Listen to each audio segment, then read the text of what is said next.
ও যারা এই ময়দানে ইমতিয়াজ এসেছেন আমরা তাদেরকে ধন্যবাদ জানাচ্ছি, শুকরিয়া জ্ঞাপন করছি যে ওনারা আমাদের এই মসজিদে ঈদগাহে এসেছেন। আল্লাহ তাআলা ওনাদের আশাকে কবুল করুন এবং আপনারা যারা এই ময়দানে এসেছেন আল্লাহ তাআলা যেন আপনাদের মনের আশা পূরণ করেন।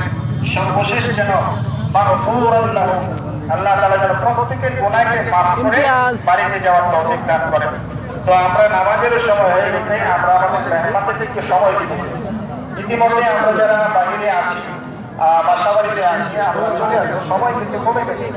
9টায় সময় দেওয়া আমাদের, 9টায় জামাত হবে ইনশাআল্লাহ, আপনাদেরকে কষ্ট দেবো না। আপনারা চলে আসেন, মেহরবানি করে চলে আসেন। ইমতিয়াজ এই যে ইমতিয়াজ এই যে ইমতিয়াজ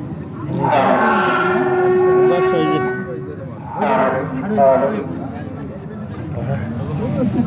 তাহলে একটু চাপ দিই